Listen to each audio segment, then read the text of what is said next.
Hey folks, it's day 16, and right now is a little bit of a lull in the yard work, I guess. I guess someone's outside with their freaking weed whacker, so it's a bit quiet right now because they stopped. But yeah, it's day 16, and I had a few close calls the last few days, mostly me responding to the anxiety and stress of finals, but I luckily did not give in.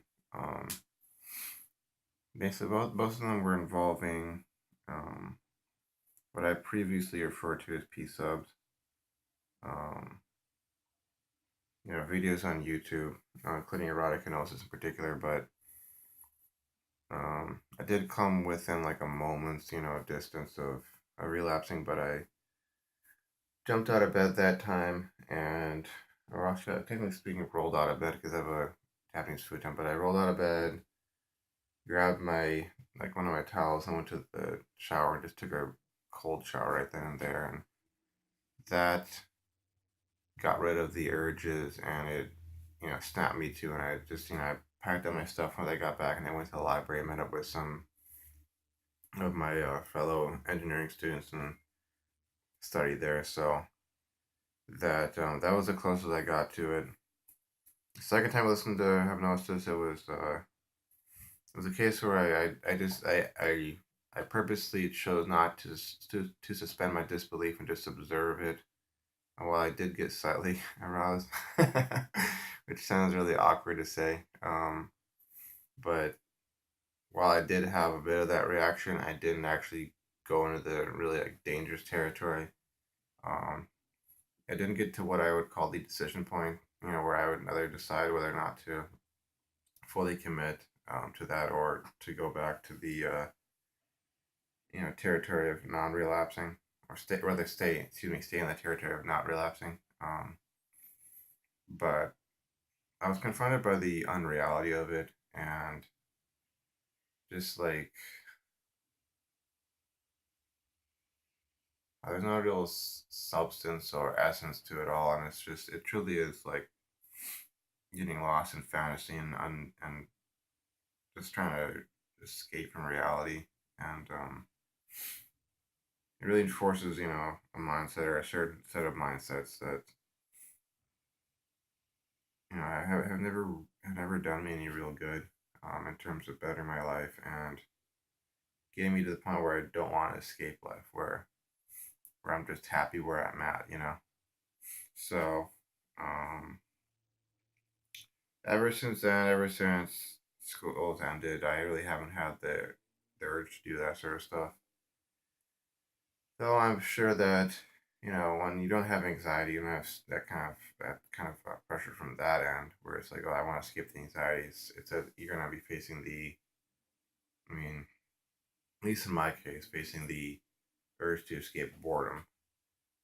But either way, I'm having to basically find things to latch onto that are productive.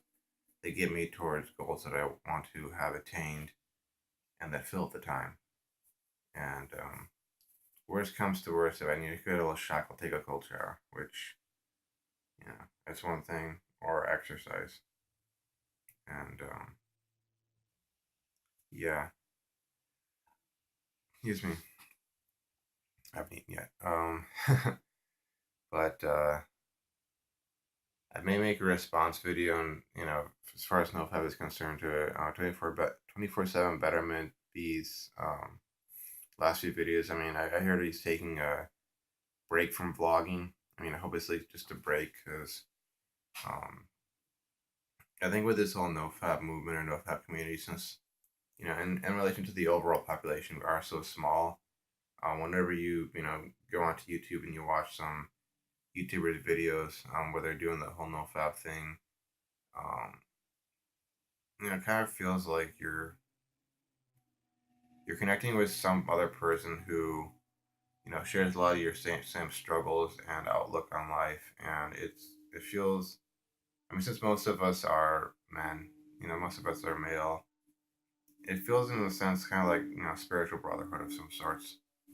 because for whatever reason you're doing this whole Nofap thing, the Nofap challenge, whether you're on for 90 days or 180 or 365, you're part of a community that really isn't that large in comparison to the overall population. Out of 7 billion people worldwide, we're like a fraction of a percent or something like that.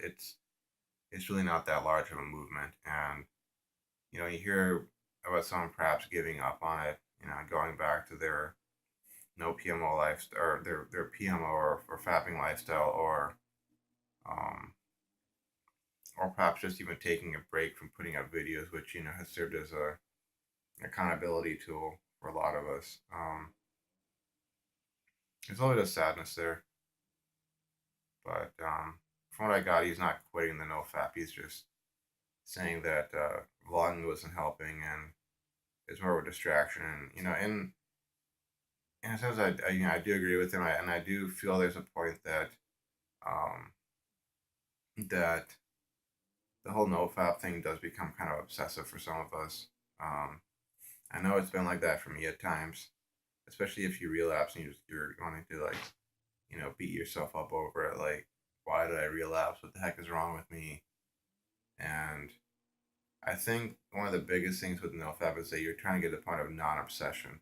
And I say non-obsession in particular because I've been reading this book, the book of the Sacred Magic of Evermelon the Mage, and it's like the one that was the original, I guess, translation by S.L. McGregor Mathers, Samuel Lytle McGregor Mathers.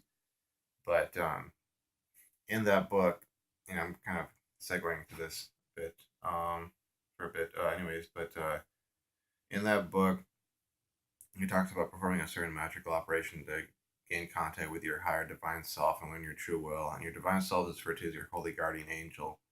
But one of the things is this